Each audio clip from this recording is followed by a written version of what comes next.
আসসালামু আলাইকুম।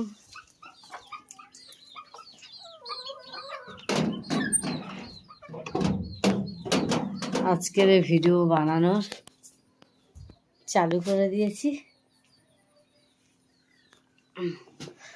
আজকে আমাদের মইমুর মিজানুর সবাই স্কুলে চলে গিয়েছে পরীক্ষা দিতে। ওরা চলে গিয়েছে।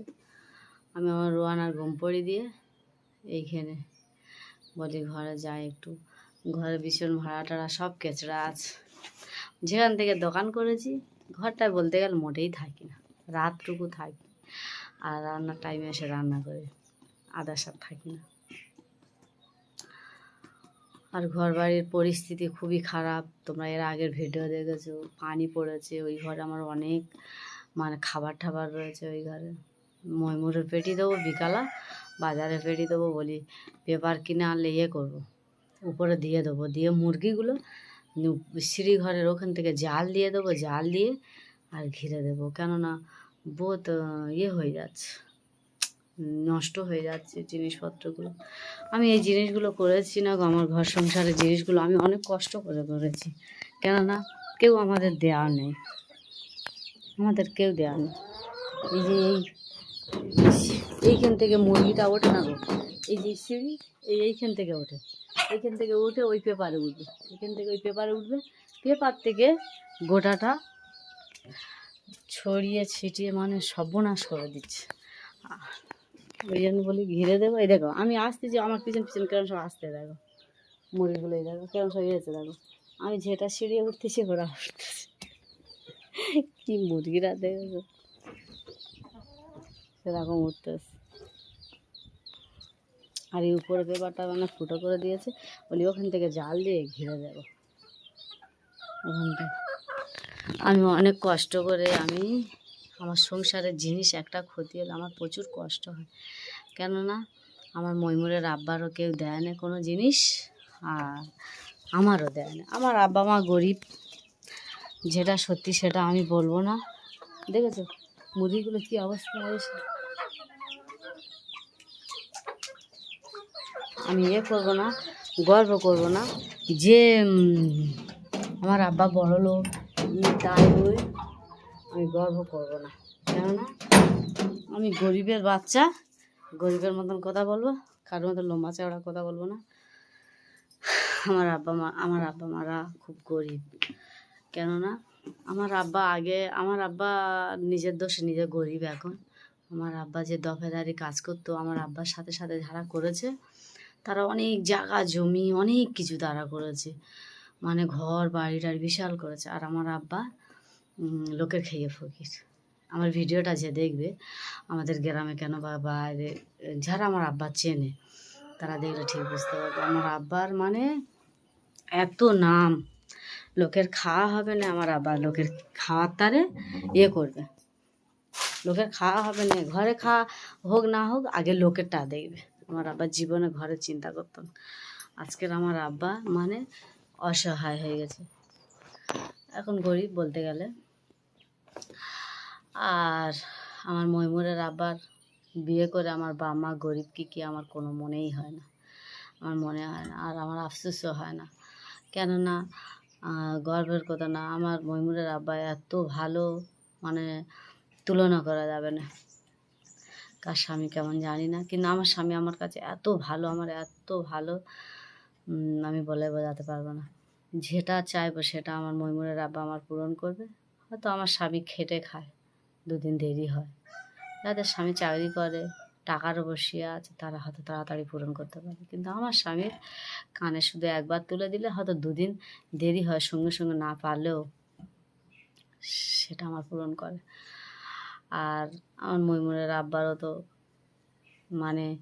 যেকে দেওয়ার রাস্তাও না। আর আমাদের এই জায়গাটা যে কিনেছি ময়মুরের আব্বা একা খেটে করেছে। ওর বাপের জিনিস ওর কাছে কিচ্ছু নেই। আমার ময়মুরের আব্বার বাপের জিনিস এক ফোঁটা এক পরিমাণ বলতে যেতে নি আমাদের এই জায়গায় নেই। এই জায়গাটা যে আমরা কিনেছি 2 বিঘা 8 কাঠা জায়গা, আমাদের আমার সংসারে হোক বা আমাদের কোনো জিনিসপত্র হোক একটুও জিনিস নেই। আমার বাপেরও টাকায়, আমার বাপেরও টাকারও, আমার বাম্মার সংসারের জিনিসও আমার সংসারে এক ফোঁটা নেই। আর আমার স্বামীর বাপের টাকারও সংসারে এক ফোঁটা নেই, কারণ আমার স্বামী অনেক কষ্ট করে মেহনত করে করেছে। আর নেই এই জন্যে আমার মৈমুনের আব্বা আমার বিয়ে করেছে বলে, ওই জন্যে আমার কোনো জিনিস আমার স্বামীর কেউ দেয় না, তার ভাই বা মারা তার কেউ দেয় না।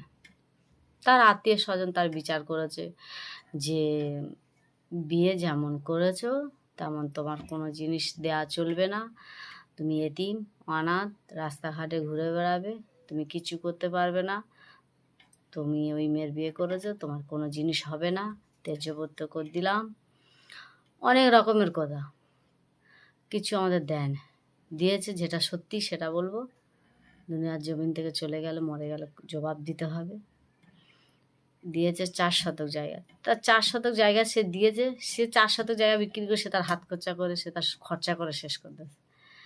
এই জায়গার মধ্যে কেন আমার সংসারের জিনিস বলতে কেন একটুও জিনিস নেই, আর একটুও জিনিস নেই। তারপরে আমার স্বামী যে কষ্ট করে যেইগুলো করেছে, নিজে খেটেছে, নিজে করেছে, আর আল্লাহ পাকের দয়া ছিল, আর আল্লাহ পাক ওনার ওসিলায় করেও এইগুলো দিয়েছে আল্লাহ, কেননা আর দেয় না। ওই 4 শতক জায়গা ওই দিয়েছে, তা সবার কাছে ওনার আত্মীয় বলে বেড়ায়, ওনার গোষ্ঠী বলে বেড়ায় যে কেন সব দিয়েছে তো, সব দিয়েছে তো, কিন্তু না কিচ্ছু দেয় না।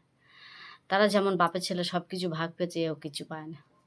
কেননা এর অপরাধ এটা আমার বিয়ে করেছে বলে, ভালোবাসা করে বিয়ে করেছে, ওর হবে না, ও দেয়া চলবে না। তা না দিয়েছে না দিয়েছে, কোনো ভাই যদি ভাইয়ের হক মেরে খায়, মরে গেলে তো আগে তার ধরবে, জবাব দিতে হবে। দুনিয়ার জমিনে তুমি কেড়ে মেরে তুমি বিল্ডিং বালাখানা করে বেড়াবে, তা করো। তা আল্লাহ তার না ওই পাকার ঘরে তার না ঠাঁই হয়েছে, তাই কী হয়েছে, সে না রাজত্ব করতে পেরেছে, কী হয়েছে, তা সে মেহনত করে কষ্ট করে আল্লাহ রহমতে বিশাল ঘর করে এনেছে, গর্বের কথা না। আল্লাহ রহমতে আল্লাহ দয়া করেছে, আল্লাহ রহম করেছে, আল্লাহ পাকের দয়া, আল্লাহ আমাদের অনেক কিছু দিয়েছে, ঘরটা বিশাল করে নিয়েছে। তোমরা কমেন্ট করবে যে হোম ট্যুর ভিডিও করো, হোম ট্যুর ভিডিও করো, তোমরা কমেন্ট করবে, আমাদের পুরো চত্বরটা সব কিছু দেখাবো। অনেক অনেক সাব্যস্ত করেছে, অনেক কিছু বলেছে, ওনার নিজের লোকেরা, ওনার আত্মীয়, নিজের আত্মীয়। এখন ওনার ভাই বলে বেড়ায় যে কেন সব জায়গা জমি সব জিনিসপত্র ভাগ নিয়ে নিয়েছি, ও কেন মা বাপের দেখবে না। আমরা একদিনও বলিনি যে আমাদের দেয় না বলে দেখবো নি, আমরা দেখবো বলি, কিন্তু আমাদের পরিস্থিতিটা বুঝতে হবে। আমাদের এই একটা রুম ফিটিং করে আমার ময়ূরের আব্বা চলে গিয়েছে বাইরে কাজে, তাহলে আমরা কি করে দেখব। যখন ভাইটার বলতেছিল, যখন সব গোষ্ঠী এসে বলতেছিল যে ওর কেউ নেই, আমরা কেউ না, ও ত্যায্যপূর্ত করে দিয়েছে, ওর এখানে ঠাঁই নেই, ও ভাষা লোকের মতন ভাসবে, ওর কি হয় দেখবে, যখন সবাই এই কথাটা বলেছিল, তখন তো মা বাপ নিয়ে কেউ ভাগ করে না। এখন মা বাপ বয়স হয়ে গেছে, তখন মার হাত পা চলতেছিল, তখন ভাগ করেনি। এখন মার বয়স হয়ে গেছে, এখন নিয়ে ভাগ করছে, তা ভাগ করতেছে, আমরা দেখবো, আমাদের কোনো সমস্যা নেই, দেখলেন কি কমে যাবে না। কিন্তু একটা কথা হচ্ছে, আমাদের কিছু দেয় না, তা কী হচ্ছে, আমরা দেখবো, সব করবো। আমরা এতদিন দেখিনি, যখন ওখান থেকে আনতুম, তা আমার ছেলের পারমিশন নিয়ে, মানে ওনার বড় ভাইয়ের পারমিশন নিয়ে ওখান থেকে আনতে হয়, যে এরকম বলে আনতে হয় যে যাচ্ছ 15 দিন 1 মাস হায়েস্ট থাকবে, যখন আসবে ফোনের ওপর ফোন করে করে করে করে ডেকে নেবে, চলে যায় বলে আনতে হতো, আবার ওই টাইমে চলে যায়। তা চলে যেত, আমরাও পেটি দিতাম, কোনো করতাম না, তখন ফোন করে করে আনতে হতো। এনে আমি 2 মাস 1 মাস 1.5 মাস সবসময় প্রায় রেখে দিতাম। আর যখন মা বাপটা বয়স হয়ে গেছে, তখন তারা ভাগ করতেছে, কে দেখবে কে করবে, তখন ভাগ করতেছে। আমরা কি দেখব না। এবার আমার পরিস্থিতিটা বুঝতে হবে তো। আমার এই একটা রুমের ভেতরে আমার 2টো ছেলে, আমার একটা মেয়ে।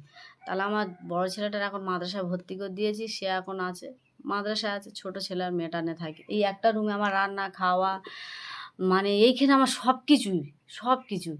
তাহলে ওই মানুষটা যে আমি নিয়ে আসবো, উনি আর একলা একলা উঠেছে, পায়খানা করতে পারতেছে, পেশাবখানা যেতে পারতেছে, কিছুই করতে পারে না। তাহলে একটা রুমে রান্না বান্না খাওয়া, সেই মানুষটা বিছনা পিসাব পায়খানা করবে কি করে? এই রুমটার মধ্যে, একটা রুমের মধ্যে কি করে চলে? চলে না। সেই রুমটা আমি ফিটিং করেছি, উপরে খড় দিয়ে পেপার দিয়ে ফিটিং করেছি যে আমার রান্না খাওয়াটা যেন ওই রুমটায় হয়, আর এই রুমটায় আমি করবো। কিন্তু দেখা পাচ্ছি আমার পরিস্থিতি এখন খারাপ। এখন পরিস্থিতি, আমি অপারেশন রুগী, আমার এই সিজার, আমার বাচ্চাটাই ছোট, আমার নেওয়ার লোক থাকে না। এই এখন এই ঘুম পড়িয়ে দিয়েছি তোমাদের কাছে, এই একটু বসে বসে ভিডিও বানাচ্ছি, শেয়ার করছি কোনো দুটো মনের কথা। কিন্তু ওই ঘুমোবে যতক্ষণ, আমি ফটফট করে ততক্ষণ রান্না বান্না টান্না কমপ্লিট করে নিই। অনেক সময় জেগে থাকে, কী করবো, বাধ্য, আমার কেউ নেওয়ার করার নেই, কী করবো, বাধ্য আমার নিয়ে করে। তা আজকের দোকান করছি বলে না, তার আগেও আমার দোকান টোকান ছিল না, তোমরা তো প্রত্যেক ভিডিওটা দেখেছো। এখন আমি কি করে ওই বাচ্চা নিয়ে, আমার বড় বড় ছেলেটা ইয়েতে চলে গিয়েছে, বড় ছেলেটা চলে গিয়েছে মাদ্রাসা। তাহলে আমার ওই বাচ্চাটা নিয়ে কি করে আমি, আমার ছোট ছেলেটা সে অত না, তালে তিলে না, সে মানে ঘুরবে খাবে, ওই স্কুল যাওয়ার টাইমে স্কুল টিস্কুল যায়, তার বোঝালেও বোঝে না। এই মেয়েটা নিয়ে আমার এই ঘর সংসার, এই কাজ কাম, তাহলে ওই মানুষটা নিয়ে একটা রুমে আমি কী করবো? আর আমার সামনেও দেখেছো তোমরা ভিডিও করো, আমি তোমাদের ভিডিও করে, মানে ভিডিও প্রত্যেক ভিডিও দেখেছি, আমার সামনেটায় ওদিকে পানি জমেছে, হলঘরটায় পানি জমেছে, মানে সব দিকটাই আমার একদম বেকার হয়ে আছে। রাস্তাঘাট আমাদের এখানে এক হাঁটু করে কাদা, প্রায় ভিডিওই আমি দেখিয়েছি। পুকুরে ঘাটে যেতেও আমাদের মানে বহুত কষ্ট। তাহলে ওই মানুষটা নিয়ে আমরা কি করব? ওইখানে সেইখানে আছে তাদের পাকা রাস্তার কোলে ঘর, তাদের পায়খানা কাছে, বড় ঘর বাড়ি সব আছে। তাহলে আমাদের সময় দিতে হবে তো, এত হুড়ুড়ি করলে আমরা কোথায় ধরব? আর আমাদের রাস্তাঘাটটা দেখেছো তো কী কতটা করে কাদা গদ। আজকের এই ভিডিও তো আমি এরকম করে তোমাদের এর আগের ভিডিও আমি দেখাবো যে কতটা করে কাদা। আমরাও চলি, আমাদের খুব কষ্ট হয়। ওই জন্য আমি সারাদিন, আমার ভাবি আমার পানি এনে দেয়। আমার যেই সিজার বলে অপারেশন রুগী, আমি একটা না একটা দুটো অপারেশন আমি আনতে পারি না, আমার ভাবি আমার পানি এনে দেয়। আমার বড় ভাবি, আমার বড় ছেলে সব সময় আনে, মেয়েদের মতন আমার বড় ছেলেটা সব কাজ করে। এই 15 দিন এসেছে, পরীক্ষা দিতে এসেছে 10 দিনের তারে গিয়েছে, এদিক ওদিক করে 15 দিন হয়ে যাবে। তো ও এসেছে, ওরও রেস্ট নেই। ও আমার ঘর সংসারে বাসন ধোয়া থেকে রান্না পেরায় কোনো সময় বেরিয়ে নিচ্ছে, তারপরে পানি আনা থেকে, মানে এটা সেটা ছুটতেও আমার যায়। তাহলে আমার তো ওই মাদ্রাসা চলে গেলে আর আমার কেউ নেই, তাহলে আমার এইগুলো কাজ কামগুলো কে করবে? আমি এই অপারেশন রুগী নিয়ে এইগুলো সামলাচ্ছি, আবার এই মানুষটা এলে গোসল করাতে ফোরাতে, এটা সেটা করতে, খাওয়াতে টাইমে। একটা অসুস্থ মানুষ যখন বাড়িয়ে থাকবে, তার পিছনে আর একটা মানুষ এক্সট্রা একদম থাকতে হবে কন্টিনিউ, তার গোসল করানো, তার ওষুধ খাওয়ানো, তার রান্না করা, টাইমে ভাত দেওয়া। তাহলে আমি বাচ্চা সামলাবো না ওই মানুষটা সামলাবো? আমার সংসার সামলাবো, কোন দিকে যাবো তাহলে? আমি না সংসারে যদি একটা না কোনো কাজে হাত দিই, তাহলে আমার কেউ করার নেই, তাহলে আমার সব কিছু বুঝতে হবে তো। তাদের বোঝা অন্যরকম, তাদের কথা অন্যরকম। আমি বলি যে যার কথা অন্যরকম হোক গে, নিজে বাঁচলে, আমি যদি বাঁচি, আমি যদি সুস্থ থাকি, আমার 3টে বাচ্চার তো আমি দেখতে পারবো। আর আমি যদি না সুস্থ থাকি, আমার বাচ্চাগুলোর কে দেখবে? আমি যদি অসুস্থ হয়ে থাকি, তাহলে আমার বাচ্চাগুলোর কে করবে? তাহলে কেউ করেনি। আর ওনার অসুস্থ হয়ে আছে, ওনার এ ছেলে দেখে না, সে ছেলে দেখবে, সে ছেলে দেখে না, ও ছেলে দেখবে। আর আমার বাচ্চাদের যদি আমি না দেখি, তাহলে আমার বাচ্চাদেরকে দেখবে? আমার বাচ্চাদেরকে দেখবে? আমি যদি না রান্না করে তাদের দুটো গালে ভাত দিই, তাহলে কে দেখবে? আমার বাবা মা, তারা ছেলে বউ সংসারে আছে, তারা কি সবসময় নাতিপুতি রাঁধবে? তারা রাঁধতে পারবে না। যে যার ভাই ভাত সব ঘরে আছে, যে যার আছে সবাই জানে যে ভাই ভাজের সংসারে বাম্মা থাকলে সবসময় কিছু নাতিপুতিকে হ্যাঁ, দুদিন একদিনের ভালোবাসা সবাই দেখাবে, সবাই সব কিছু করবে, কিন্তু সারা জীবনের ঝুঁকিটা কেউ নেবেন। তা আল্লাহর রহমতে আমার সংসার, আল্লাহর রহমতে কোনো জিনিসের কষ্ট নেই, কোনো জিনিসের অভাব নেই, কিন্তু আমার কোড়া ধরার লোক নেই। এইটুকু সমস্যা, আমার কোড়া ধরার লোক নেই। তা আমি ওই জন্য বলেছি, যে যা পারে বলুক গে, আমারটা আমার বুঝতে হবে, কারণ আমার কচি কচি বাচ্চারা আছে, তাদেরও দেখতে হবে। এই জন্য আগুন পিছন সব কিছু ভেবে ভাবে আমি এইগুলো করি। তাহলে আজকের ভিডিওটা এই অবধি থাক, অনেক বড় হয়ে যাচ্ছে, বকবক করতে করতে ওদের বকবকানি, ওদের কথা শেয়ার করলে শেষ হবে না। তোমরা যদি শুনতে চাও আমার কাছে কমেন্ট করবে, কমেন্ট করে জানিও। আর সবাই ভালো থাকবে, সুস্থ থাকবে। কম বেশি সব বাড়ি এরকম কীর্তন আছে, আর আমার ভিডিওটা দেখে লাইক, কমেন্ট, শেয়ার, সাবস্ক্রাইব করে দেবেন। আসসালামু আলাইকুম, আল্লাহ হাফেজ।